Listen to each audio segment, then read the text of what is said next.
talan-aon samtang naghigda ko sa duyan diri sa isla sa Sumilon. Ang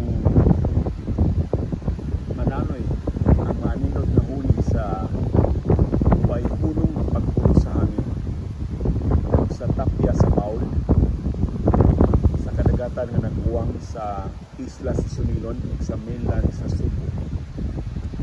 Kanang kabukiran ninyo makita mao na ang kabukiran sa Uslob sa bagatang Subo o sa pagliyok pagyud hangtod na sa kabukiran sa Santander sa bagatang Tumoy. Hunas pa karon ang dagat, dako kayong hunas dito sa isla sa Sumilon. Kanang daplin nga bahin sa dagat,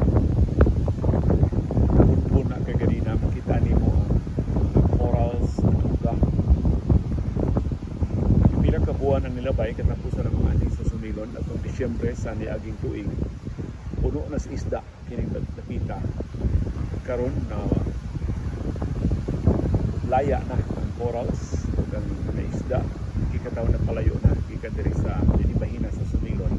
Although sa pikas kamay sa isla mas lawom kaysa baybayon nga ako karon na himutangan labihan pa kapuntahan sa mga isda. Mga akong tiil sinilas na diatuyan.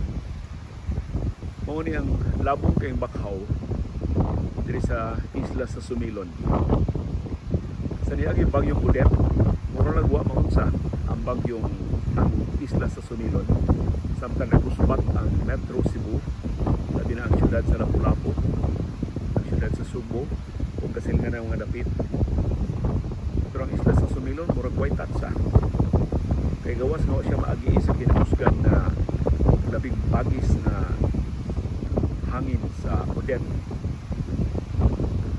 Ang kalibuan ka mga punuan sa bakhaw ngayon hindi kalabong diri sa isla sa Sumilon nakatabang pagpalikod sa isla ikat sa kami sa bagyo.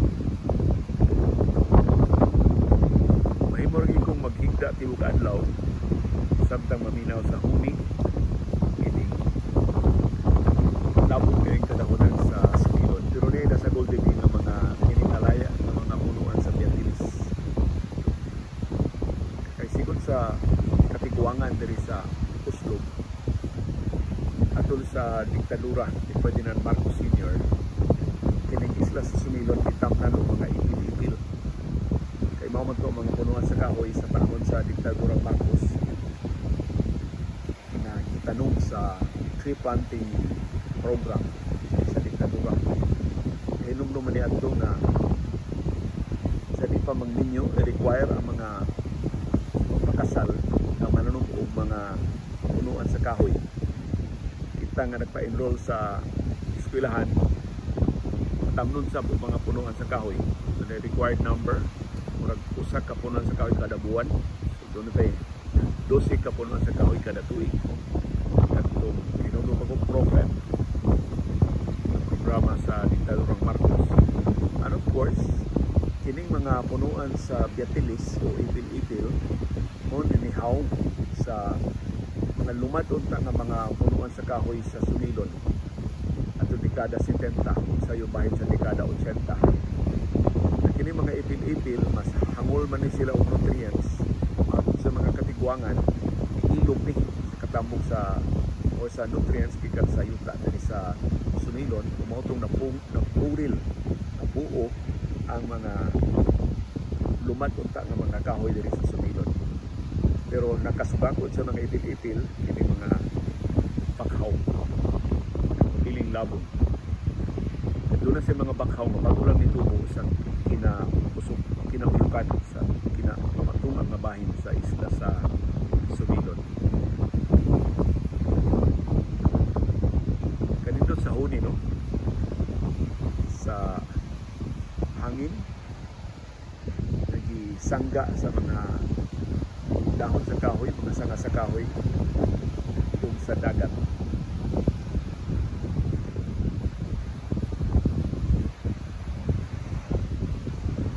Kanang mas asul nga bahin sa dagat pa ang kinaloman.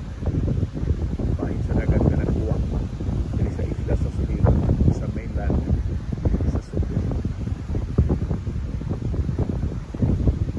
kining kusog nga huro sa hangin mo ni ang among napatigan diri sa isla sa Sumilon. So kan pag-abot na mo gahapon sa udto hangtod tibok hapon, hangtod sa kilom-kilom, hangtod sa sayong gabi, hangtod pag dayo mo pangatog pagtakdol sa buwan sayong gabi kay gabi, hangtod pag dayo mo pangatog sa dayo ng mga gabi, hangtod pag mata nako ganina kadlawon, hangtod pagpamahaw na mo ganina sa iyong buntag, hangtod karon dayo na butong tutok way hunong ang uros hangin ang anindot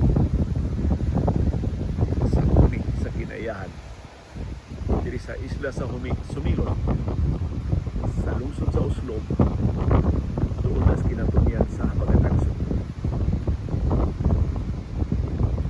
Kinsay nagingon makiangayo ng kinaiyahan samtang init kaayo sa kinapusuran sa Metro Cebu, makahimo kapag duyan-duyan, tuya-tuya uban sa tapya sa bawod. Mahimo maglinggang imong tiil sa imong sinilas samtang magpa-uraray ka diri sa mga duyan sa isla sa Sumilon.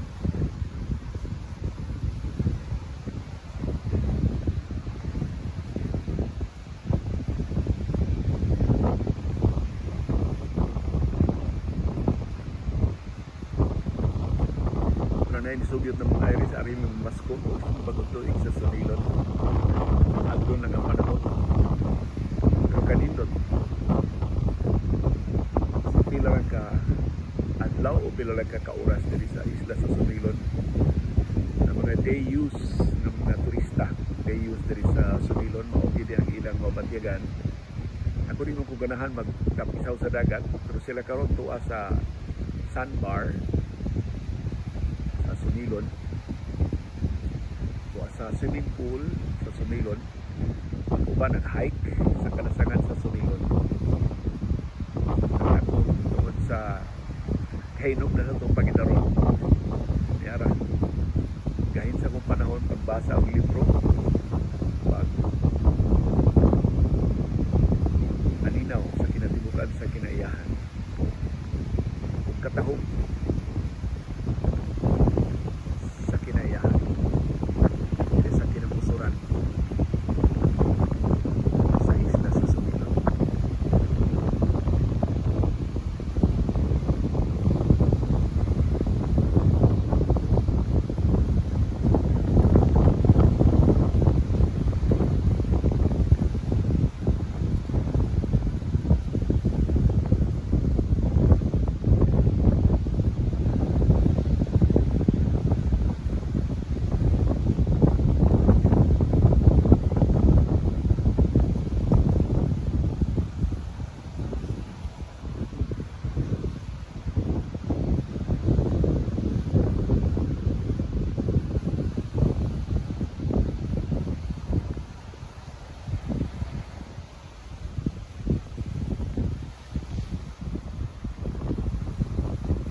salamat sa iyong pagtanaw.